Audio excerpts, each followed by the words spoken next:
Creative और sexual impulse यानी रचनात्मक या यौन आवेग इंसान में सबसे मजबूत प्रवृत्तियों में से एक है, जो कि नेचर के द्वारा हमारे अंदर डाला गया है। इस सेक्सुअल इम्पल्स की दो पर्पज है। एक है अपने परिवार को आगे बढ़ाना और दूसरा है आईब्रो के बीच के बिंदु पर निर्देशित करना। यह रचनात्मक शक्ति आध्यात्मिक धारणा की शक्तियों को जागृत करती है और आध्यात्मिक या भौतिक कार्यों को करने की क्षमता प्रदान करती है। मस्तिष्क क्षेत्र में रचनात्मक आवेग को निर्देशित करने से होने वाले आनंद की तुलना में शारीरिक संचार से क्षणभंगुर उत्तेजना कुछ भी नहीं है। अब जानेंगे इस रचनात्मक या सेक्सुअल फोर्स को कंट्रोल क्यों करना चाहिए। रचनात्मक प्रवृत्ति प्रकृति की रचना का साधन है। इसे इंद्रियों के साथ एक खेल में परिवर्तित नहीं करना चाहिए।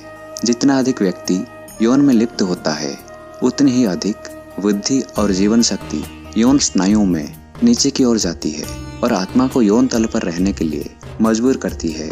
शारीरिक इच्छाओं को कभी भी शांत नहीं किया जा सकता है और अति भोग स्वास्थ्य के लिए विनाशकारी है। यह आध्यात्मिक जीवन के लिए भी विनाशकारी है, जिससे व्यक्ति को असामंजस्यता और दुख का बढ़ता हुआ अनुभव होता है। आध्यात्मिक जीवन साथी को आकर्षित करना। आप पशु चुंबकत्व से आध्यात्मिक आत्मा को आकर्षित नहीं कर सकते। जो आत्मा अपने रचनात्मक ऊर्जा यानी यौन ऊर्जा को आध्यात्मिक ऊर्जा में परिवर्तित नहीं करते, वो गलत साथी को आकर्षित करेगा। यदि आप आध्यात्मिक चुंबकत्व से एक इंसान को आकर्षित करते हैं, तो आपको सही साथी मिल जाएगा। अविवाहित लोग जो ब्रह्मचर्य के नियम को कभी भी नहीं तोड़ते हैं, वो अपने आप में एक शक्तिशाली आध्यात्मिक चुंबकत्व पैदा करते हैं, जो उनके उचित साथी को आकर्षित करता है। महिलाओं के लिए इसका मतलब ईमानदारी, ज्ञान, समझ, विचारशीलता, दिमाग की उपस्थिति, सच्ची शिक्षा आदि गुण होना चाहिए। सही साथी चुनने में गलतियों से बचने का आध्यात्मिक तरीका ध्यान के बाद गहराई से पुष्टि करना है। हे परमपिता, मुझे आशीर्वाद दें कि मैं आपके आदर्श आत्मा मिलन के नियम के अनुसार अपना जीवन साथी चुनूं। यदि आप गहरी आस्था के साथ 6 महीने तक इस प्रतिज्ञा का अभ्यास करते हैं, तो आप अपने सही साथी से शादी करेंगे। अपने आध्यात्मिक चुंबकत्व को कैसे पुनः प्राप्त करना है। आध्यात्मिक चुंबकत्व यदि विवाह या अविवाहित जीवन में किसी कारण से खो जाता है, तो ध्यान और अन्य प्रयासों से पुनः प्राप्त किया जा सकता है। सबसे पहले अवांछित भौतिक चेतना को मन में नष्ट करना होगा।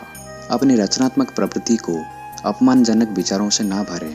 दृष्टि, स्पर्श या अवांछित कहानियों पर चर्चा करके रचनात्मक आवेग को उत्तेजित करने वाली किसी भी चीज से बचें।